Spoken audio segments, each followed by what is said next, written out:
नमस्कार, आप देख रहे हैं अपना बिहार। मैं हूं आपके साथ विभा उपाध्याय। क्या नीतीश कुमार के कद को कम करने की कोशिश इंडी अलायंस में हो रही है? क्या नीतीश कुमार के खिलाफ ऐसी रणनीति चल रही है? ये सवाल इसलिए क्योंकि बीजेपी विरोधी खेमा बने इंडिया गठबंधन के संयोजक पद नीतीश को दिए जाने की चर्चाओं से जेडीयू के नेता नाराज हैं। सवाल इसलिए भी क्योंकि जेडीयू के नेता क्यों कह रहे हैं कि नीतीश पहले से ही संयोजक पद से बड़े ओहदे पर हैं। नेता आदरणीय नीतीश कुमार जी ने बार बार कहा है कि कोई पद के हम इच्छुक नहीं हैं, तो स्वाभाविक रूप से एप्लीकेशन देने गए थे क्या? नीतीश जी की उम्मीदवारी जारी रहे और नीतीश जी नहीं बनेंगे तो नीतीश जी को लेट डाउन किया जाए।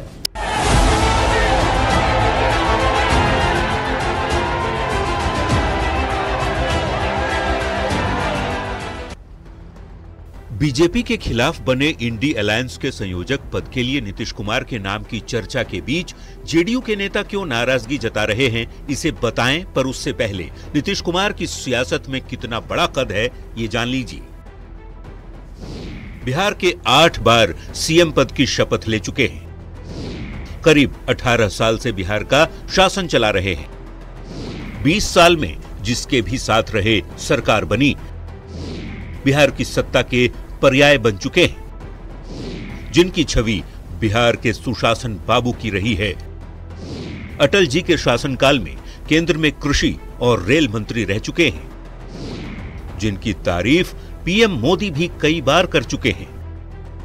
इतने बड़े कद के नेता के लिए अब बात हो रही है बीजेपी के खिलाफ बने इंडी अलायंस के संयोजक पद बनाए जाने की, जिस पर जेडीयू नेताओं के तेवर गर्म हैं।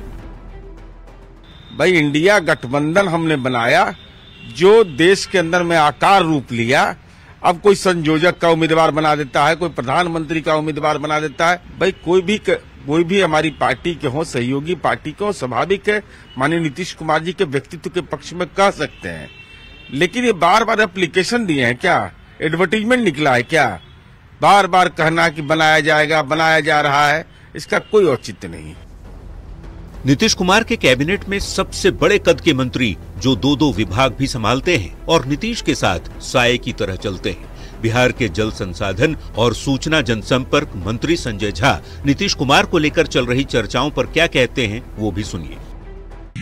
और वो आर्किटेक्ट रहे इस अलायंस के। आप सब साथी जानते हैं, जितने मीडिया बंधु पटना के खास करके, तो पहला प्रोग्राम भी यहाँ देखे जब इंडिया का मीटिंग यहाँ पर किया गया, तो कभी उन्होंने कोई इच्छा जाहिर नहीं की।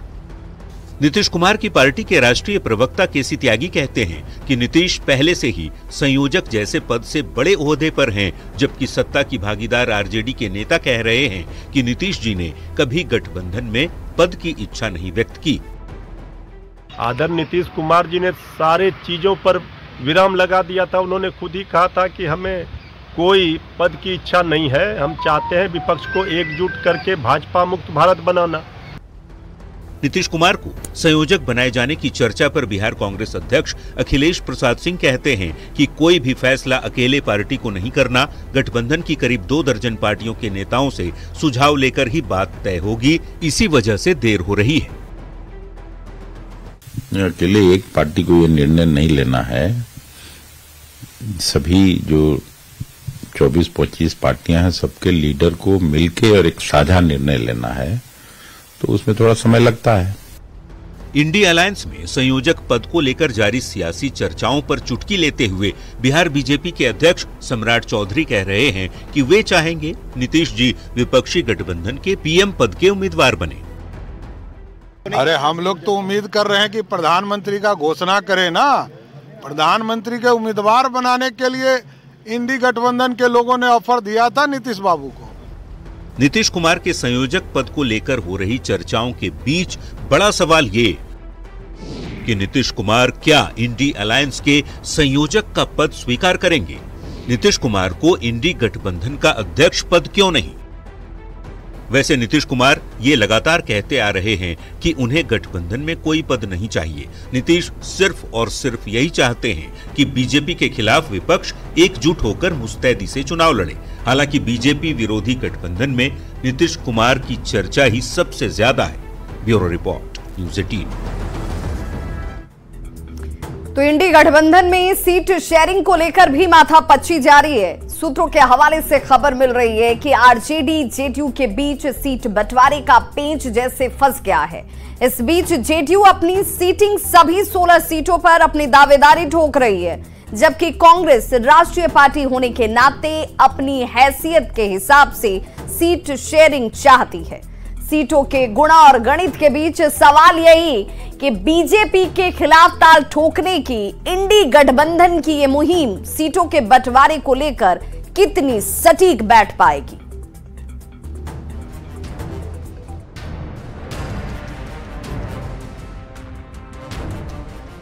इंडी गठबंधन में सीट शेयरिंग के मामले को सुलझाने की कवायद लगातार जारी है। कांग्रेस अपनी रणनीति के तहत लगातार बैठकें कर रही है। बिहार से लेकर देश के दूसरे राज्यों में कांग्रेस की नेशनल अलायंस कमेटी ने सहयोगी दलों से संपर्क साधा है। हालांकि इंडी गठबंधन की बैठक के लिए अभी समय तय नहीं किया गया है।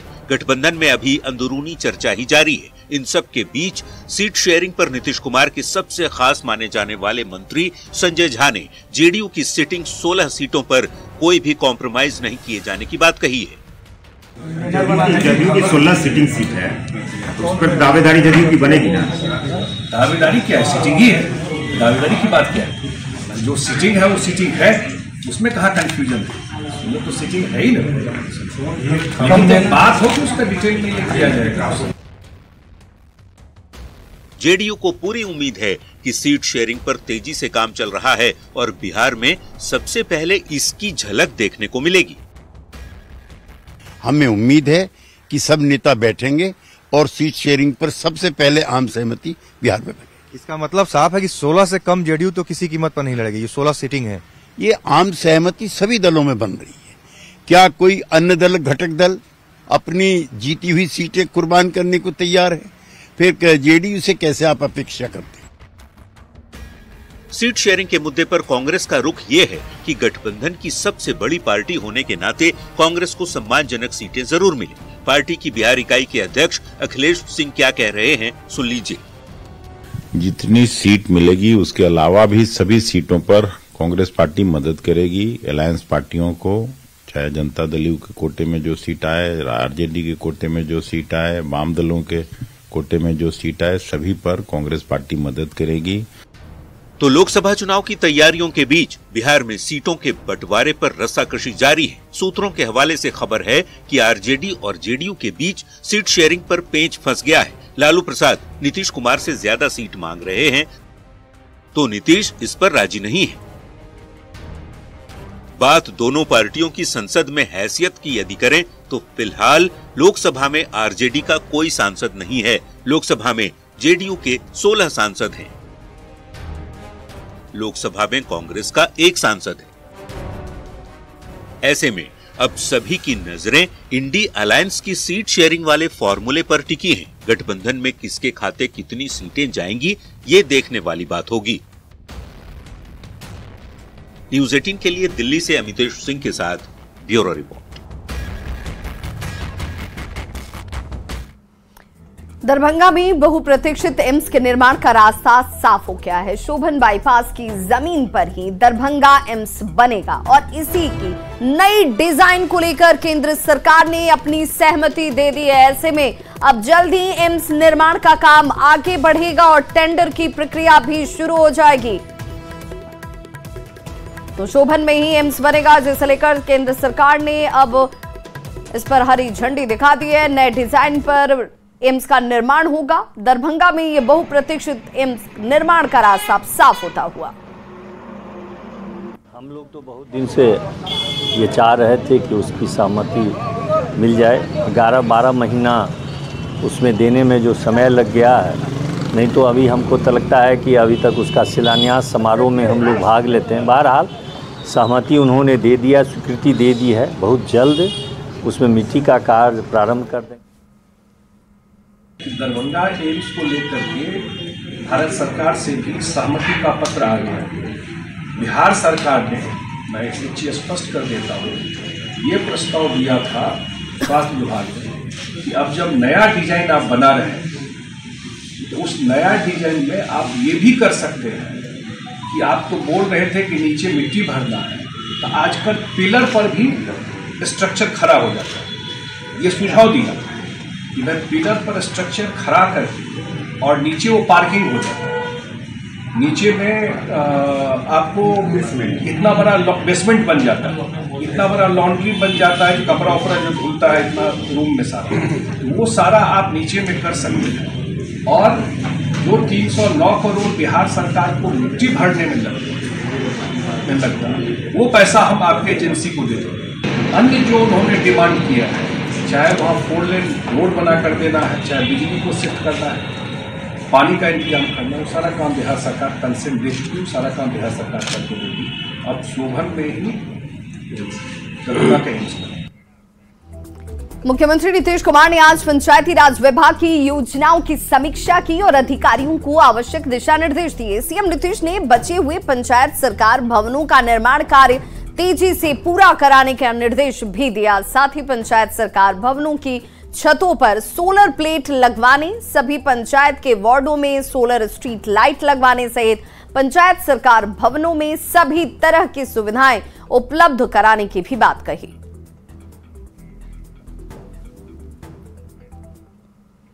और बीजेपी सांसद सुशील कुमार मोदी का जन्मदिन है और बीजेपी के कार्यकर्ताओं ने बड़े ही गर्मजोशी और धूमधाम के साथ उनका जन्मदिन मनाया। पटना में सुशील कुमार मोदी को लेकर बड़े बड़े पोस्टर लगाए गए।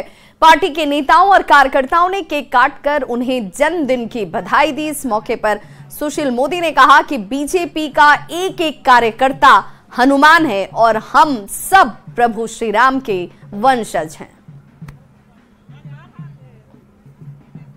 देखिए, यहाँ तो बीजेपी का हर कार्यकर्ता हनुमान है, हर कार्यकर्ता संकट मोचक है। हम सब लोग राम के सेवक हैं और राम के सेवक का मतलब हनुमान। तो सुशील मोदी अकेले हनुमान नहीं है, बीजेपी का हर कार्यकर्ता हनुमान है। और ये जो लंका रूपी ये जो नीतीश लालू की सरकार है, उसको 2025 में उसको स्वाहा करेंगे हम लोग और बिहार में भाजपा की सरकार बनाएंगे। ईमेल के जरिए देश के हाईकोर्ट को उड़ाने की धमकी दी गई है। मामला सामने आने के बाद पटना हाईकोर्ट की सुरक्षा को बढ़ा दिया गया है। पटना हाईकोर्ट में बिहार एटीएस, बिहार पुलिस और पटना पुलिस की संयुक्त टीमें एक साथ तलाशी अभियान में लगी हुई नजर आई। डॉग स्क्वाड की टीम भी इसमें सहयोग करती हुई, जो लगातार चप्पे चप्पे की जांच कर रही है।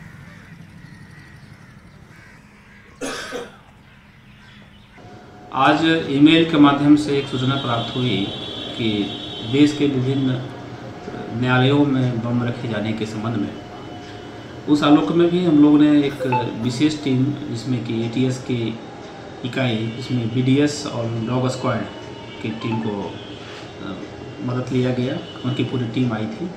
साथ ही जिला इकाई के कई थानों के पुलिस पदाधिकारी एवं कर्मी को इसमें लगाए गए थे।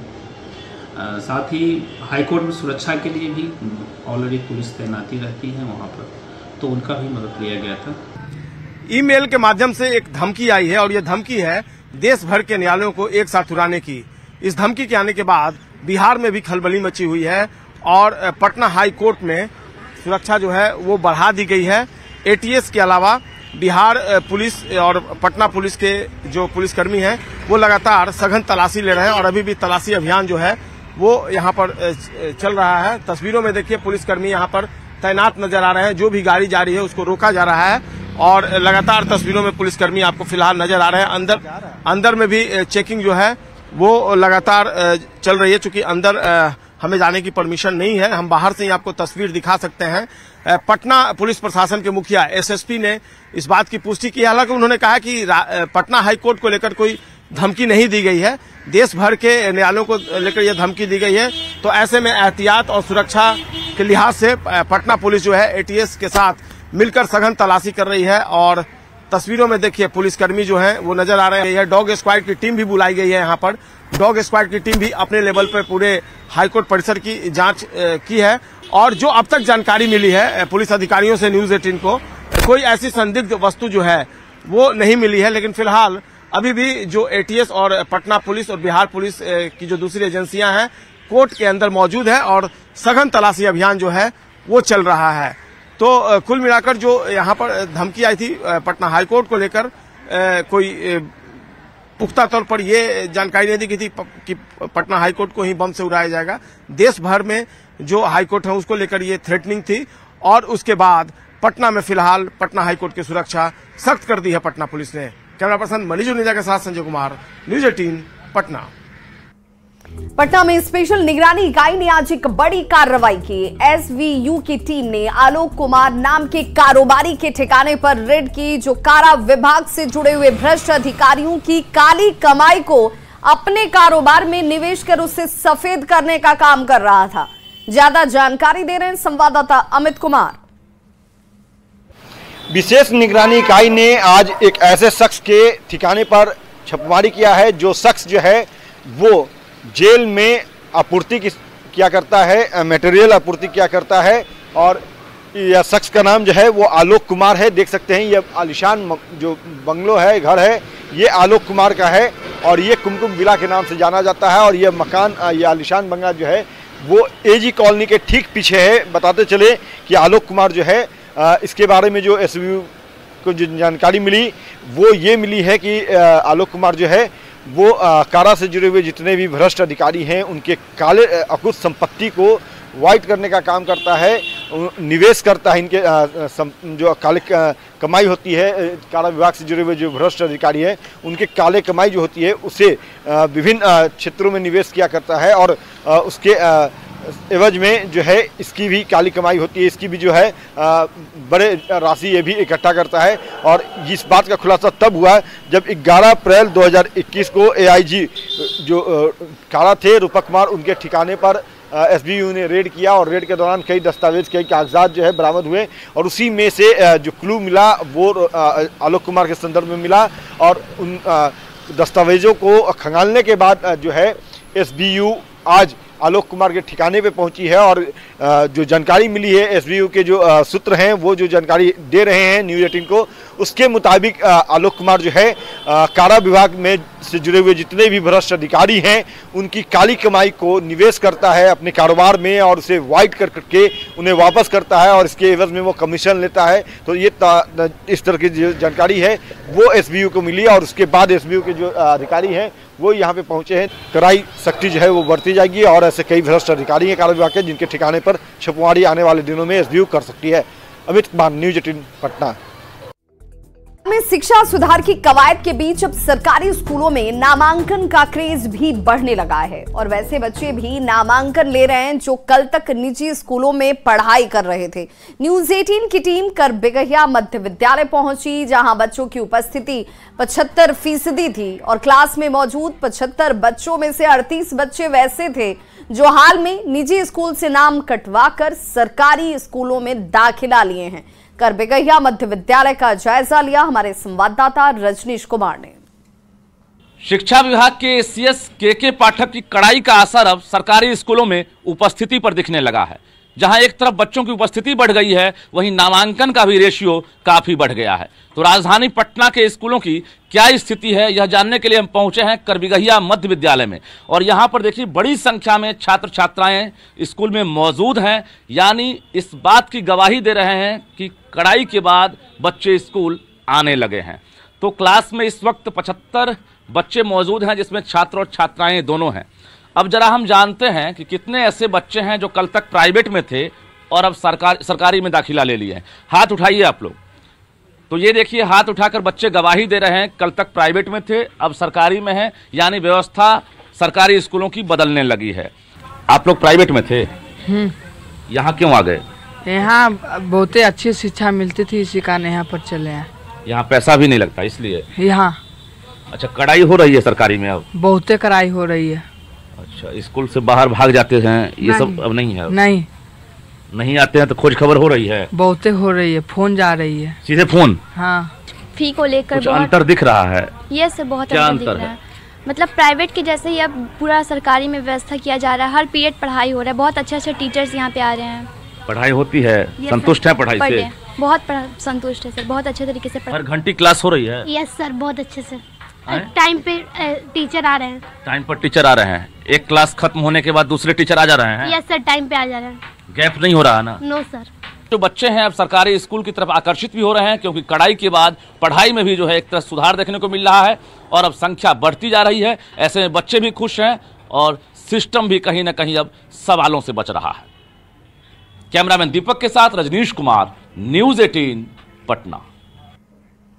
भोजपुरी एक्टर और singer power star Pawan Singh आज अपना 38वां जन्मदिन मना रहे हैं। मुंबई में पवन सिंह ने एक्ट्रेस सनी लियोनी के साथ केक काटा और जन्मदिन के मौके पर रिलीज पवन सिंह के सॉन्ग में सनी लियोनी ने भी एक्टिंग की है। ये तस्वीर इस वक्त आपके सामने है, जहां पर मुंबई में पवन सिंह ने केक काटकर अपना जन्मदिन सेलिब्रेट किया और इस दौरान उनके साथ उनके सॉन्ग की अदाकारा जो है वो सनी लियोनी भी उनके साथ थी।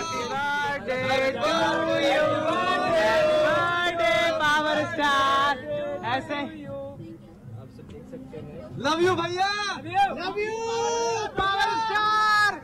तो भोजपुरी फिल्मों के सुपरस्टार पावर स्टार कहे जाते हैं पवन सिंह और वो इस वक्त मायानगरी मुंबई में हैं। मुंबई में उन्होंने अपना 38वां जन्मदिन मनाया। उनके साथ उनके फैंस की मौजूदगी हर जगह होती है, वैसी ही तस्वीर यहाँ पर भी नजर आई। लेकिन जो खास तस्वीर थी वो ये कि पवन सिंह के साथ उस दरमियान इस मौके पर सनी लियोनी भी मौजूद नजर आई। मनाया जा रहा है और देखिए यहाँ पर किस तरीके से यहाँ पे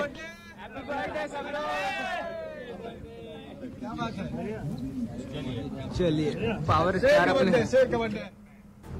तो इस बुलेटिन में बस इतना ही। नमस्कार।